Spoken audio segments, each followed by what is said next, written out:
dit weer vra, hoekom noem jy God goed? Ekskuus dat ons net gou die tegniese probleme hier uitsorteer. Is dit beter? Nee. Dis hy. So ons sien dat hierdie jongman se verwysingsraamwerk van goed juis is dit wat hy alles gedoen het. Hoekom vra Jesus vir hom hierdie vraag en sê hy vir hom, hoekom noem jy my goed? Want is Jesus dan nie goed nie? Dis nie wat Jesus gesê het nie. Jesus het nie gesê, ek is nie goed nie, maar Jesus het gesê, God is goed. Want hoekom het hy dit gesê? Die verwysingsraamwerk wat hierdie jongman gehad het en die verwysingsraamwerk wat God van goed het, is twee verskillende goed. So my verwysingsraamwerk van wat ek van God, wat ek goed sien, is nie dieselfde as God se verwysingsraamwerk van goed nie. En vanoggend wil ek baie graag, ek het nou al 'n rukkie op my hart wat die Here met my praat oor God is goed. En vanoggend gaan ons juist praat oor wat is ons verwysingsraamwerk van God is goed. Ek wil dit in 3 dele indeel. Ek hoor ek het allerhande effekte en dit klink nou al wild hier. Okay, pastoor sê, vat net die ding weg. En ek kry dit nie reg hier. Nou sê, is dit beter? Okay, baie dankie. So ons gaan dit indeel in 3 afdelings. Die eerste een is, God is goed. Wat sê die woord daarvan? Wat sê die woord as hy sê, God is goed? Die tweede een is, hierdie enetjie met julle so lank soos pastoor altyd sê, die safety belts vasmaak, veiligheidsgordels. God is goed, al is my omstandighede nie. En die derde een wat ons oor gaan praat is Ek jammer. Hier my oorbelle en pastoor, ek is 'n vrou, moet ek kom uithaal. Mute hom net.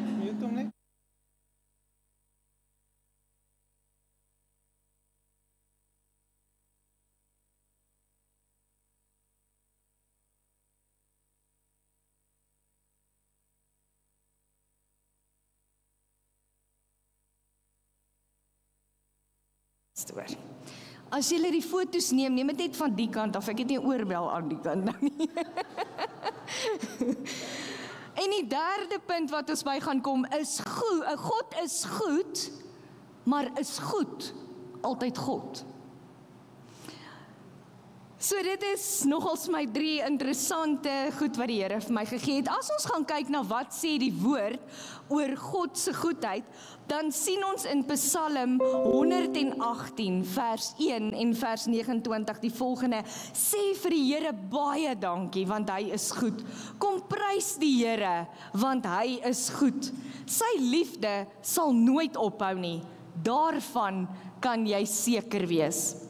Psalm 106 vers 1 tot 3, prys die Here, hy is sy goedheid, hou net aan en aan vir altyd. Wie op die aarde het ooit genoeg woorde om te sê hoe groot en sterk die Here is? Wie kan sy naam genoeg loof? God hou baie van elkeen wat doen wat reg is, wat elke kans aangryp om sy wil te doen. Hy laat dit goed gaan met sulke mense. Psalm 107 sê vir die Here, baie dankie met al julle liedere, want hy is goed. Ja, hy het sy kinders altyd lief.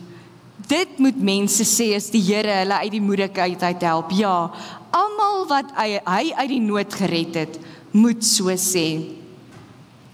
So God se liefde, God se goedheid, word weerspieël in baie meer as materialistiese dinge. En ja, natuurlik kan ons sy goedheid sien in materialistiese dinge. Kan ons sien hoe hy sorg, hier het oom Charlie en dan die julle tannie Bessie kan ek nie vanoggend die naam kry nou nie.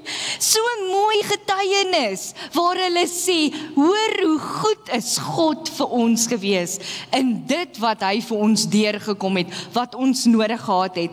Maar God se goedheid word weerspieël ook in sy genade, in sy vergifnis en in sy liefde. En nou wil ek iets sê. Nie een van ons het enige iets in ons om God se genade te hê nie. Nie een van ons. Dis 'n geskenk wat hy vir ons kom gee het. So nie een van ons kan goed genoeg wees om dit reg te kry nie. Nie een van ons kan sy genade verdien nie. Niks wat ons doen kan so goed wees dat ons sy genade verdien nie. En ek wil dit weer sê, ek weet dis woorde wat ons baie hoor. Maar ek het groot geword met die gedagte van ek moet 'n goeie dogtertjie wees dat God vir my goed is.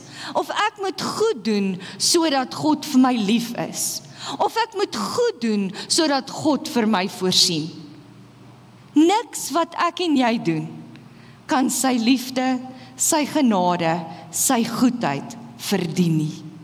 Dis wie hy is. Die woord sê dit. Dis sy karakter.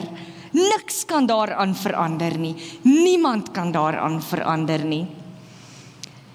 So sy vergifnis, en ons gaan dit vanoggend weer vier, het Jesus vir ons gegee met die kruisdood. En hy sê, hy het vir almal gekom. Maar die wat dit aanvaar, die wat vir Jesus aanvaar, is sy kruisdood, sê hy, jy's nie meer skuldig nie. Jy's onskuldig. Hy verklaar my en jou onskuldig. En dan is dit amper, nie amper nie, dit is onmoontlik om God se liefde te definieer. Daar's nie 'n manier nie. Ons bly en ons leef in 'n wêreld waar as jy ietsie stouts doen of ietsie verkeerds doen, is jy ongewild, word jy verwerp en wil niemand meer met jou iets te doen hê nie. Dis nie God nie. God se liefde werk nie so nie. Daar is niks wat jy kan doen dat hy jou meer liewer kan hê as wat hy jou het nie. Want hy sê, ek het aan die kruis vir jou gesterf toe jy nog 'n sondaar was. Niks wat jy kan doen, kan hom liewer vir jou maak nie. So maak nie saak hoeveel sendingwerk jy doen, hoeveel geld jy vir die kerk gee, hoe goed jy vir almal is nie. Oom Angus sê altyd, good people don't go to heaven, believers go to heaven. Nee? Maak nie saak wat ons kan doen nie. God sal nooit vir ons liewer wees as wat hy ons reeds het nie. Want hy is in sy volheid lief vir jou en vir my. En dan is dit ook baie belangrik om te onthou, dat soos 'n pa met sy kinders, terwyl ek dit voorberei het dit weer in my opgekom, in my gedagtes, hoe my pa altyd vir my gesê het, as ek nou verkeerd was of stout was, dan sê hy vir my kind, kyk, hy praat net met my, dan huil ek, want ek wil hom nie teleurstel nie, en net dieselfde met my ma. Ek noem maar net altyd die voorbeeld van my pa, maar ek het die voorreg om in 'n baie geliefde ouerhuis groot geword het, en wat lief was vir die Here, en lief is vir die Here. My pa, as ek nou stout was, dan sal ek nou daar gaan sit, en dan is dit vir my erger, dit wat ek verkeerd gedoen het, omdat ek hom teleurgestel het, as wat hy nou in ons tyd het ons pak gekry. So, hy het altyd die bed geslaan, my boetie die pak gekry, en dan het my ma my pak gegee, want sy het gevoel dis onregverdig. Want teen die tyd wat my pa in die kamer ingekom het, was ek al so opgehuil gewees, dat hy sy dogtertjie so jammer gekry, dat hy net gesê het, jy moet dit nie weer doen nie, hoor? Ja, papa. En dan gaan hy nou, en dan slaan hy die bed, sodat dit klink of ek pak gekry het, en dan gaan hy na my boetie toe, en dan gaan gee my boetie pak sla, en toe vind my ma dit uit. En ja, toe wag my ma vir my met die plakkie. Toe maak my ma op. Maar die punt waarby ek wil uitkom is my pa wat vir my gesê het, jy moet dit nie weer doen nie. Dis deel van dissipline. hoor jy gaan nou maar bietjie in jou kamer moet sit, want hier is gevolge vir dit wat jy nou gedoen het. Daar is gevolge, maar verander dit die feit dat my pa vir my jammer was, dis my aardse pa, my pa vir my gesê, toe maar, nee. Dis my aardse pa, hoeveel te meer sal die Vader in die hemel sê, hier's ek. En vanoggend het Koenie gepraat, dit was so mooi geweest, dit pas toe presies in. Hy praat oor die verlore seun, en nie een keer was daai verlore seun nie daai pa se kind nie. Nie een keer het daai pa gesê, ek wil jou nie hê nie, het hy hom verstoot nie. Ons hemelse Vader is nog steeds so lief vir ons, al doen ons wat. In Psalm 34 vers 8 tot 9, en ek wil dit graag uit die Amplified Bybel lees, het was vir my so mooi geweest. Oh, taste and see that the Lord our God is good. How blessed, fortunate, prosperous, and favored by God is the man who takes refuge in him. Oh, reverently fear the Lord, you, his saints, believers, holy ones, for to those who fear him, there is no want. Daar's 'n spreekwoord wat sê, God is good all the time, and all the time, God is good. En ons sê dit so maklik, en dan gebeur daar met ons iets, wat nie so lekker is nie. My tweede punt waarby ek wil kom is, God is goed, al is my omstandighede nie. In 1 Tessalonisense 5 vers 16 tot 18 staan daar, wees altyd vol blydskap. Praat met die Here elke keer as jy die kans het, moet nooit moeg word om te bid nie. Hy hoor. Wees heeltyd dankbaar teenoor God, wat ook al met julle gebeur. Dan stap julle op die pad wat God vir julle beplan het, toe julle in Christus Jesus begin glo het. En ek wil graag vanoggend die twee woorde, gelukkig en vreugde, teenoor mekaar in teenstelling bring. Want gelukkig is iets wat uiterlik sigbaar is. Ek sien as iemand bly is, ons sien as iemand bly is. Jy het 'n glimlag op jou gesig, jy spring op en af, jy klap jou hande, jy vryf jou hande, yes! Jy kan sien as iemand gelukkig is. Dis nie nodig om vir hom te vra as jy gelukkig. Jy kan dit sommer sien. Dis iets wat uiterlik is, maar vreugde is iets wat innerlik is. Ja, die gevolg daarvan kan wees dat jy 'n glimlag op jou gesig het, maar dit is innerlik. En as ek vanoggend gaan kyk na die verskil tussen gelukkig en tussen vreugde, dan wil ek sê, gelukkigheid is van korte duur. Ek kan nou hier inkom en iets kan my verskriklik gelukkig maak. Ek kan 'n persentjie hê en ek is so opgewonde en so bly daaroor en ek stap hier uit en ek stamp my toon en ek huil. Maar vreugde is langtermyn. So blydskap, gelukkigheid, wil ek vanoggend sê, word deur my omstandighede bepaal. Terwyl vreugde dieper liggend is en iets wat ek van God af kry. Want in hom is my hoop, in hom is my tevredenheid en in hom is my vrede. Prys en aanbidding gee die gelowige deursettingsvermoë, omdat ons hoop in die koning is en nie in omstandighede nie. As ons kyk na Job 1 vers 21, dan sien ons Job het sopas alles verloor wat hy gehad het. Ek sê dit weer, dink vir een oomblik jouself in Job se posisie in. Ons huil, en ons is hartseer, en ons is negatief, en ons het nog 'n dak oor ons kop, en ons het nog gesondheid, hier's net ietsie wat nie uitgewerk het nie, en die omstandighede is sleg daaroor. Hier gaan Job, hy verloor alles wat hy het. En hy skeur sy klere staan daar en hy val voor die Here neer en hy huil om mors dood. En hy sê, Here, kyk wat het jy aan my gedoen. Nee, hy prys die naam van die Here. Want Job het 'n vreugde in hom wat van God afkom, wat dieper liggend is, wat niks kan verander nie, geen omstandigheid, niks wat hy verloor het nie. En dan wil ek nou vanoggend hierdie sê, wonderwerke begin by probleme. Kan ek net by wyse van hand sien, wie hou van probleme? Pastoor hou van dis wat hy doen, sê hy.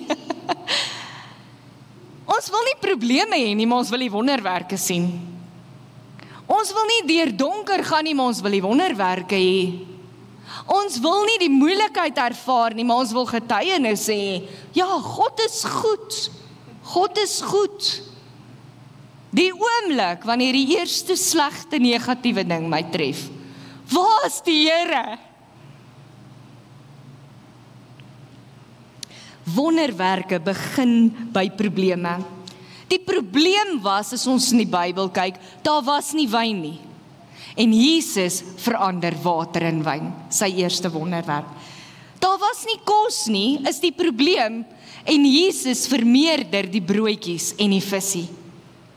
Ek het altyd dit deurmekaar gehad, die broodjie en broodjies en visie, en toe het ek myself so geleer, die broodjies is die goedkoop een, so daar's baie, en die visies is die duur een, en daar was net eenetjie gewees, of tweekies, so dit is nie regtig, ja, 5 broodjies en 2 visies, sien, daar vergeet ek van die enetjie, maar dit is nie regtig so nie, dit is net vir my 'n manier om te leer, ek hou van prentjies. Die man wat blind was, kon nie sien nie, en Jesus gaan, en hy laat hierdie man sien. Lazarus was dood, ons ken die hele verhaal, hoe sy susters vir hom gaan sê, Here, jy is 4 dae te laat. En die wonderwerk gebeur. Maar ek en jy, ons wil al die voordeel hê van getuienisse en wonderwerk, of miskien praat ek vir myself, maar wanneer die moeilikheid daar is, dan sien ek nie kans daarvoor nie. Dan sit ek te neergedruk, sit ek in 'n hoekie, en laat my omstandighede my gelukkigheid bepaal. Ons wil wonderwerke beleef, maar ons wil nie probleme hê nie. En eintlik leer ons meer wanneer ons in donker tye is. Eintlik is dit die voorbereiding vir daar waar ons op pad heen is, wat God in sy wil met ons te doen wil hê. Kom ons kyk vir 'n oomblik na Josef se lewe. Hoe sou jy gevoel het as jy in 'n donker put gegooi is? Jy weet nie hoe lank kan jy daar wees nie. Jy weet nie gaan jy kos kry nie.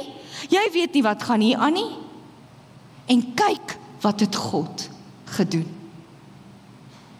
God is goed ten spyte van ons omstandighede. In hierdie week luister ek na getuienis van 'n jong man. Hy's 40. Maar is 'n jong man. Nou ja, hy sê, hulle praat van die jong man, en hy sê toe hy's 40, toe dog ek dan's ek nie oud nie.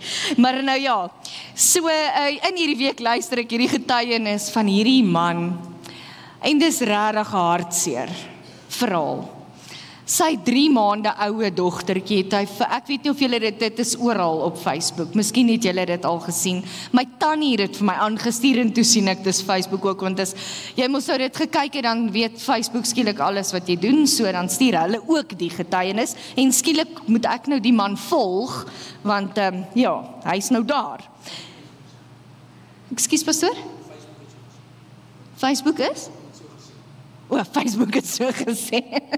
Ja, so, Hierdie man vertel van 98 dae wat hy elke dag hospitaal toe gery het, wat hy vir hierdie dogtertjie van hom onophoudelik gebid het, en die Here vertrou het dat hy hierdie dogtertjie gaan gesond maak.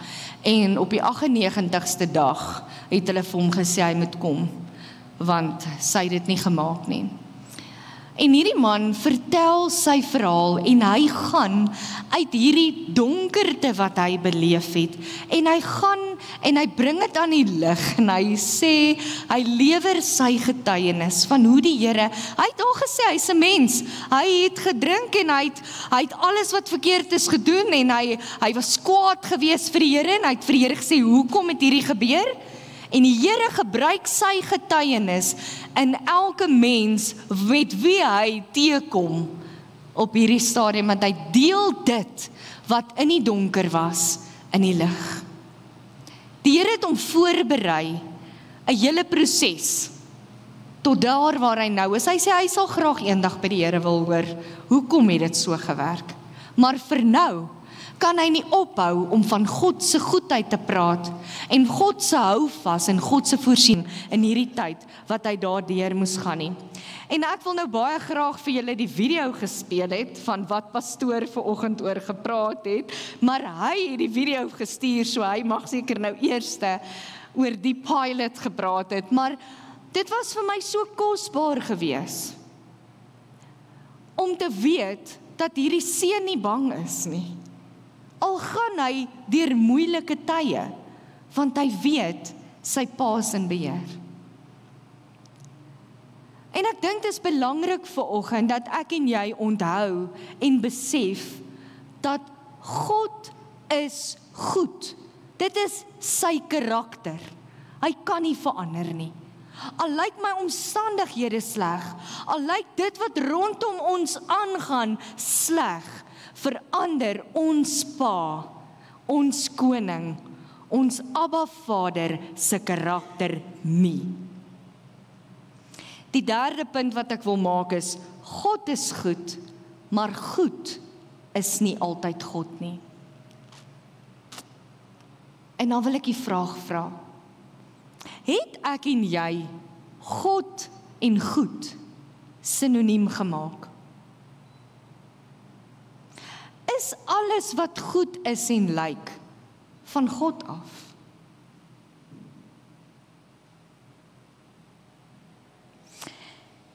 Ek onthou so jaar terug was daar 'n skietery in 'n kerk gewees in Amerika. Nee, dit is seker bietjie langer terug. Ja, dit is bietjie heel wat langer terug, want ek onthou nou terug aan die presidente. Maar dit is 'n paar jaar terug, was daar 'n skietery. En in die media lees jy hoe sê hierdie mense, God help ons, en ek dink, dankie tog, gelukkig bid hulle vir die Here in hierdie tyd wat dit nou so sleg gaan. En toe die storie agter dit uitkom, toe is dit nie vir God Drie-enig wat ons aanbid vir wie hulle gebid het nie. En ek dink, sjoe, maar hierdie is misleidend. Dis regtig misleidend, want ons het mos so geestelike sousie, so sugarcoat wat ons oor ietsie sit, en dan sê ons, ag, ten minste was dit nie dit. Ag, ten minste het hulle darm gebid. In 1 Konings 3 verskyn die Here aan Salomo, en hy vra vir hom, wat wil jy hê, moet ek vir jou gee? En Salomo vra gehoorsaamheid om sy volk reg te lei en te regeer, en insig in alles. En dit wil ek weer hê, ons moet kyk in die Amplify, daar staan, a hearing heart to judge your people, en hoor hierdie, so that I may discern between good and evil.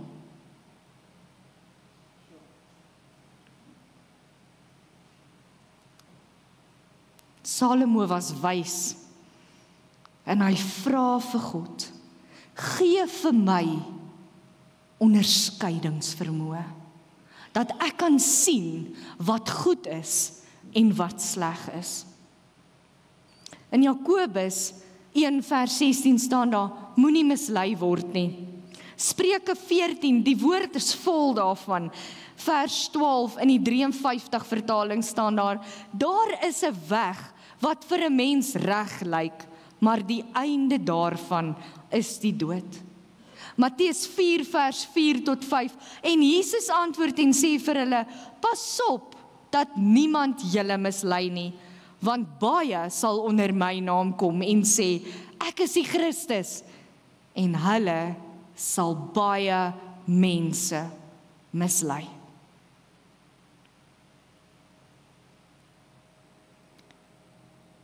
Hierdie was in die skrif gewees, daardie tyd geskryf, relevant vir vandag. Maar ons leef in 'n gevaarlike tyd, wat onderskeiding en misleiding aanbetref. En ons in die kerk vreet sommige goed vir soetkoek op. En ek sluit myself daarbey in, ek gaan vir julle 'n voorbeeld gee nou. Die woord sê, do not be conformed to this world. Moenie aan hierdie wêreld gelyk word nie. Maar tog spandeer ons soveel tyd op sosiale media. En sosiale media is in vandag se tyd so misleidend, dat ons weet nie meer, is iets AI, of is iets iemand, is dit die waarheid nie. Jy kan 'n video kyk, en jy weet nie, gisteraand wys Joshua vir ons, kyk hoe belaglik is dit. Toe is dit nou van 'n tannie wat agteroor slaan. Jy kan toe nou sien, sy het nou hierdie, ja, dis eintlik 'n grappie gewees, maar dis AI, dan kan jy dit duidelik sien, maar daar's baie keer goed wat ons nie duidelik kan sien nie en wat ons dink die waarheid is. Kyk byvoorbeeld rondom hierdie hele Charlie Kirk ding. Ek het dit heeltemal opgehou om dit te volg. Jy weet nie meer wat is die waarheid en wat is 'n leuen nie. Dis nou maar 'n klein bietjie. Daar's so baie goed wat ons kan sê. Wat van predikers? Wat van predikers? Ons kry so 'n boodskapie vinnig daar op Facebook as jy daar verby scroll. En jy sien, kyk hoe wonderlik is dit, hy praat van die Here. Wat sê hy? Is dit wat die Here sê? Is dit wat die woord sê? Die woord sê, ons gaan ten gronde as gevolg van 'n gebrek aan kennis. Ons word so mislei in vandag se tyd, en ons glo partykeer leuns vir die waarheid. Eva was in 'n perfekte wêreld. 'n Prediker sê dit hierdie week, dit was vir my so, wow. Sy was in 'n perfekte wêreld, niemand het oor haar geskinder nie, daar was nie diefstal nie, daar was nie leuns nie, daar was nie jaloesie nie. Sy was in 'n perfekte wêreld, en hier kom die vyand, en hy bedrieg haar. Wat doen hy? Hy verdraai net 'n klein bietjie die waarheid. Hy verdraai net so klein bietjie God se karakter. God se karakter is, hy is goed. En hy vra vir Eva, ontneem die Here julle regtig nou van hierdie boom? So hy gee nie vir jou alles nie. Hy verdraai God se karakter net 'n klein bietjie van gewer na nemer. En kyk wat gebeur. As sy in 'n perfekte wêreld mislei kon word, hoeveel te meer, liewe boetie en sussie, ek en jy.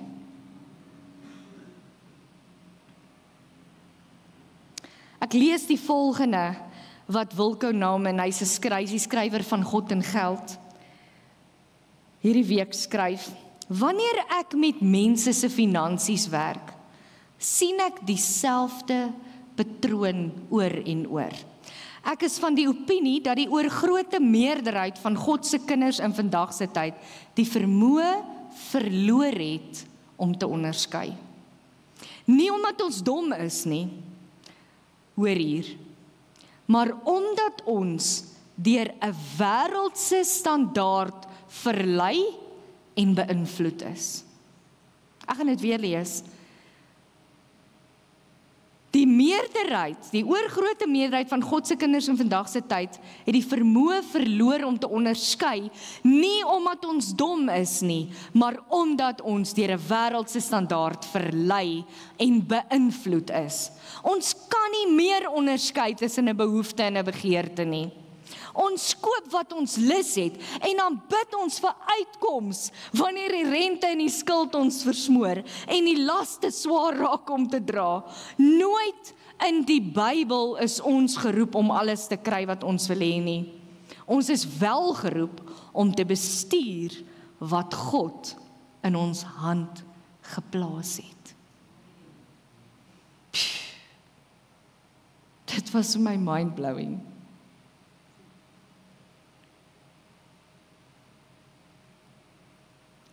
Daar is net een manier hoe ek en jy kan seker maak wat die waarheid is en wat 'n leuen is. Ons ruil dit heeltemal om. Ons spandeer baie meer tyd op sosiale media waar die leuen is, waar die verdraaiing is. Want dan kom ons sê dit maar vir mekaar, as daar wille goed aangaan, dan gaan jy onmiddellik weet, ek is 'n kind van die Here, ek gaan nie hierdie nie. Maar as daar mooi en goed is, en daar's net so sousie oor, en dit word net so bietjie verdraai, dan kom ons dit baie keer nie eers agter nie. Hoe bly ons in lyn? Ons het vir 18 jaar 'n volstasie gehad, en die praktiese hieraan verstaan ek glad nie, en weet ek glad nie, maar ek kan onthou, daar was mense gewees wat elke nou en dan gekom het, en dan kom kalibreer hulle hierdie pompe. Want die pomp het gewerk, en hy het gegooi, en die syfertjies het aanbeweeg, maar so van tyd tot tyd, dan het hy of die kliënt so bietjie paar sentjies meer laat betaal. Ek wil nou asseblief nie hier 'n ding en 'n lawsuit en 'n ding begin nie. Dit is Dit is nou glad nie my intensie nie, maar al wat ek probeer sê is, om hom in lyn te gehou het, of die eienaar, of ons het so bietjie minder gekry as wat ons moes, maar dis regtig sente, dis nie nodig vir 'n lawsuit nie. So, en dit was vir my interessant geweest, want dan kry jy nou 'n sertifikaat wat sê, hierdie pomp is reg, hy gooi reg, en ek onthou eendag het hulle, ja, toe maar wag, ek dink terwyl dit nou Facebook is, moet ek liewer nie te veel sê daaroor nie, maar wat belangrik is dat hierdie pompe gekalibreer moet word, en ek en jy is soos daai pomp, ons funksioneer, ons gaan aan, maar partykeer is hy net so klein dingetjie wat nie heeltemal, wat so bietjie verdraai is, en ons glo dit. My kind sê gisteraand vir my, mamma, ek weet nie meer wat om te glo wat is reg en wat is verkeerd nie. Ons arme kinders, wat mal is oor Facebook, wel seker ook nou nie meer nie, dit is so nuwe goed, maar wat mal is oor sosiale media, en ons kan ons nie uitsluit nie. Dit het die raamwerk geword, dit het my verwysingsraamwerk geword. Ek glo goed, omdat ek dit daarop gesien het. Hoe kalibreer ek myself? Deur die woord van God. En ons weet dit. Ons ken hierdie rympie.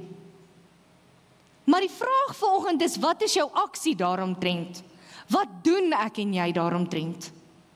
Ons weet dit, maar wat doen ons daaromtrent? 2 Timoteus 3 vers 16 en 17 sê, die hele skrif is deur God ingegee en is nuttig tot lering. Nee, ek soek maar net bietjie hierso, want ek wil net weet hoe moet ek maak. Vat die Bybel. Is nuttig tot lering, tot weerlegging, tot teregwysing, tot onderwysing in geregtigheid. Wat's reg, wat's verkeerd?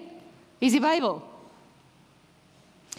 En dan vers 17, sodat die mens van God volkome kan wees, vir elke goeie werk volkome toegerus. En dan's die vyand besig om my en jou die bietjie tyd, ons is mos almal verskriklik besig. Die bietjie tyd wat ek en jy het, vat ons gou die foon, net gou sien wat daar gebeur. Vat jou Bybel. Kalibreer jouself. Elke oomblik. Van elke dag. Ons lewe waaragtig in 'n tyd waar ons dit nie meer kan bekostig nie. Daar's goed wat gebeur dat ek nie weet. Ek weet nou nie meer, moet ek hierin glo of moet ek hierin glo nie, want al die stories klink altyd so goed. Watter een is die regte een? As ons nie teruggaan, kalibreer met die woord en met God se wil vir ons lewe en in gehoorsaamheid aan hom kan leef, want ons kan ook nie as ons nie weet wat die waarheid is nie. As ek en jy nie weet wat die waarheid is nie, kan ons nie gehoorsaam wees aan God nie. Ons het nodig om die woord van God te lees. En iemand sê dat ek en jy aanbid God volgens wat my en jou verwysingsraamwerk van hom is. So as ons glo God is iemand wat net gee, dan bid ek elke keer as ek iets nodig het. Here, gee vir my dit. Here, kan ek asseblief dit kry? Here, want hy gee.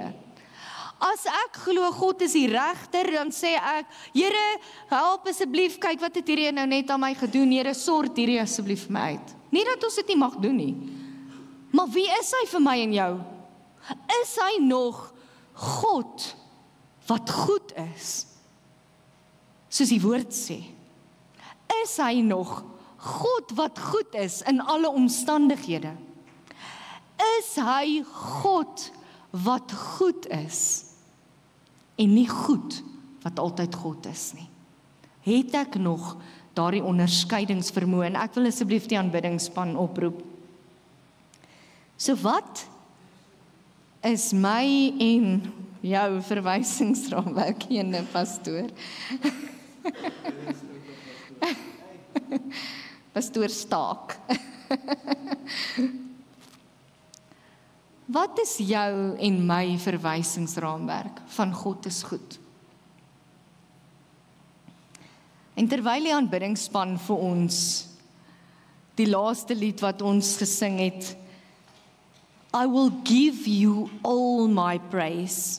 You alone I long to worship. You alone are worthy of my praise. Terwyl hulle dit vir ons sing, wil ek vir oggend die uitnodiging maak. Het is die Heilige Gees vir oggend met jou kom praat het om vir jou te sê. Het is nodig dat jy weer by die woord kom stil staan, om jou verwysingsraamwerk oor wie ek is, te kalibreer. Dan wil ek vir jou vra om te staan.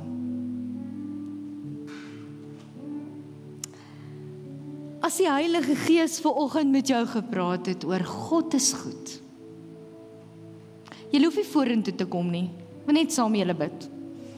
So asseblief, as die Heilige Gees dit op jou hart lê, staan asseblief saam. Gaan net saam met julle bid.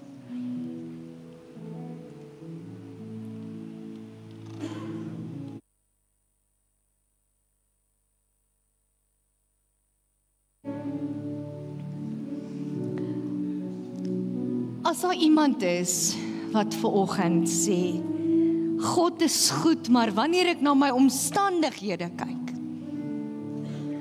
Here, dan faal ek, want niks lyk goed nie. Ek kan nie 'n uitkoms sien nie, en ek weet nie hoe u goedheid vir my gaan deurkom hierin nie. Ek weet dit gaan, maar ek weet nie hoe nie. Dan wil ek jou vra om te staan. En dan laastens, as ek weet, God is goed, maar Here, ek word so maklik mislei. Ek word so mislei Omdat ek nie genoeg tyd met U spandeer nie. Omdat ek nie genoeg tyd spandeer, omdat dit dalk 'n verskoning is van ek's besig en ek het nie tyd nie, maar ek het tyd om ander dinge te doen en nie by U uit te kom nie, dan wil ek vra vanoggend, staan asseblief saam my. En ek vra dit vanoggend want ek staan self. Hierdie is nie 'n plek vir saints nie. Hierdie is 'n bymekaar kom hospitaal vir siek mense. Jesus het gekom, gesê, ek het gekom vir siek mense. En ek wil nie vanoggend op jou gevoel speel nie. Maar ek wil waaragtig vra, dat as jy op een van hierdie 3 goed kon sê, Here, help my. Staan vanoggend saam, vat die eerste stap. En ons gaan bid daaroor.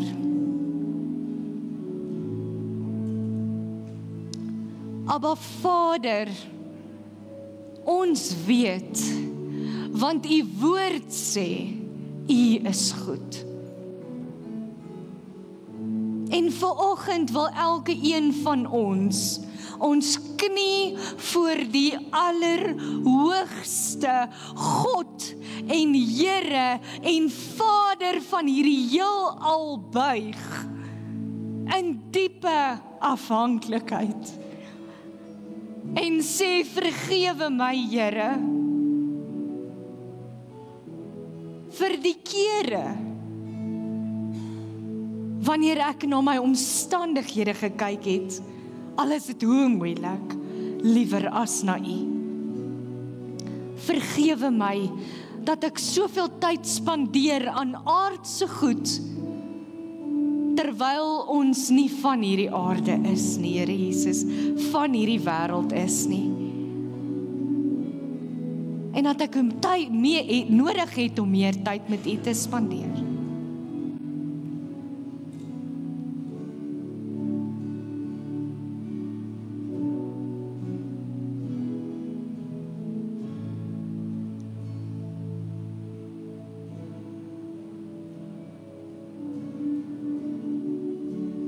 U sê vir my,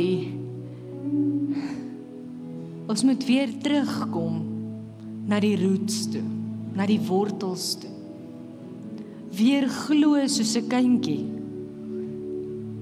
Ons probeer alles so uitredeneer, maar ons moet net glo soos 'n kindjie.